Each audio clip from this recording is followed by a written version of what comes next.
পরবর্তী এই মুহূর্তের যে বড় খবরের দিকে নজর রাখবো, বিএমওএইচ এর নামে পড়লো পোস্টার। কতুলপুর গ্রামীণ হাসপাতালে বিএমওএইচ এর নামে পোস্টারে লেখা রয়েছে চোর বিএমওএইচ হাসপাতাল থেকে দূর হটো। আর তা নিয়ে শুরু হচ্ছে সমালোচনা। সম্প্রতি হাসপাতাল চত্বরে গাছ গায়েবের অভিযোগে ব্লক স্বাস্থ্য আধিকারিককে 7 দিনের কম্পালসারি ছুটিতে পাঠায় স্বাস্থ্য দপ্তর। সেই ঘটনার রেশ কাটতে না কাটতেই এবার ব্লক স্বাস্থ্য আধিকারিকের নামে পড়লো পোস্টার। আপনাদের আরো একবার জানিয়ে রাখি যে গুরুত্বপূর্ণ খবরের দিকে আমাদের নজর রয়েছে। বিএমওএইচ এর নামে পড়লো পোস্টার পড়লো কতুলপুরের গ্রামীণ হাসপাতালের বিভিন্ন জায়গায়।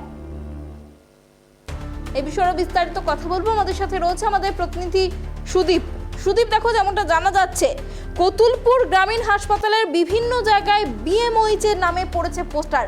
কি লেখা রয়েছে সেই পোস্টারে, কি জানা যাচ্ছে? দেখো, তোমার প্রথমে বলে রাখি, এর বেশ কয়েকদিন আগে এর সূত্রপাত শুরু হয়। কতুলপুর গ্রামীণ যে হাসপাতাল রয়েছে সেই হাসপাতালেতে কিছু গাছ রয়েছিল।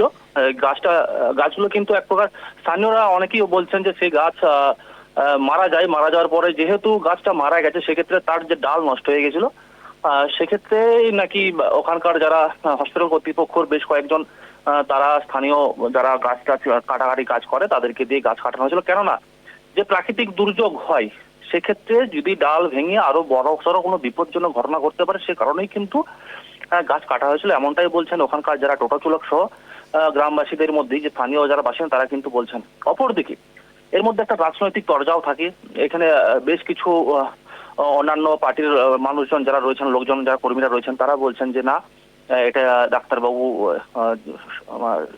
যিনি রয়েছেন বিএমওএইচ তার তত্ত্বাবধানেই কিন্তু এই সমস্ত কিছু করা হয়েছিল, এই কাজগুলো এটা ঠিক নয়। এইভাবেই কিন্তু প্রথম সূত্রপাত হয়। তারপরেই কিন্তু এই বিএমওএইচ কে কিন্তু সরকারি ভাবেই কিন্তু যেটা জানতে পারি আমরা যে তাকে কিন্তু রেস্টে পাঠানো হয়েছিল। এই পর্যন্ত ঠিকই ছিল। তার পরবর্তী পর্যায়ে গতকাল রাত্রেবেলায় হঠাৎই কিন্তু হাসপাতাল চত্বরে কেউ বা কারা পোস্টার ছিটিয়ে দেয়। সেই পোস্টারের মধ্যে নাম লেখা রয়েছিল বিএমওএইচ এর। এখানে লেখা রয়েছিল হাসপাতাল থেকে দূর হটো বিএমওএইচ, এই ভাষাটাই কিন্তু লেখা রয়েছে। এমনকি হাসপাতাল চত্বরে শুধু এক জায়গা নয়, যেখানে আউটডোর রয়েছে, সাধারণ যারা মানুষজন দেখাতে যান সেখানে সহ একাধিক বিভাগ রয়েছে, সেখানে সেই প্রত্যেকটা বিভাগেই কিন্তু একই পোস্টার দেওয়া হয়েছিল। পরবর্তী পর্যায়ে সকালে যখন সকাল হয়, যারা মানুষজন আশেপাশে থাকেন বা যারা ডাক্তার দেখাতে যান সকালবেলায় যারা লাইন লাগান, তারা কিন্তু যে দেখতে পান যে এইভাবেই কিন্তু রয়েছে যে চোর বিএমওএইচ হাসপাতাল থেকে দূর হটো। এটা নিয়েই কিন্তু গুঞ্জন শুরু হয়। গুঞ্জন শুরু হওয়ার পর আমরা বিএমওএইচ এর সাথে কথা বলতে চেয়েছিলাম, কিন্তু বিএমওএইচ কে পাইনি। সেক্ষেত্রে বিষ্ণুপুরের যিনি সিএমওএইচ রয়েছেন তার সাথে যোগাযোগ করার চেষ্টা করি। তিনিও বিষ্ণুপুরে যদিও নেই, কিন্তু তিনি বাইরে থাকলেও তিনি কিন্তু তার নিজস্ব মতামত তিনি জানিয়েছেন যে হ্যাঁ, বিষয়টা আমরা শুনেছি, সিএমওএইচ যেটা বলেছেন বিষয়টা আমরাও শুনেছি যে এভাবে পোস্টার পড়েছে। তবে কি আমরা যারা ঊর্ধ্বতন কর্তৃপক্ষ রয়েছে সেখানে কিন্তু বিষয়টা তিনি পাঠাবেন। সিএমওএইচ বিষ্ণুপুর কিন্তু এই কথাই বলেন।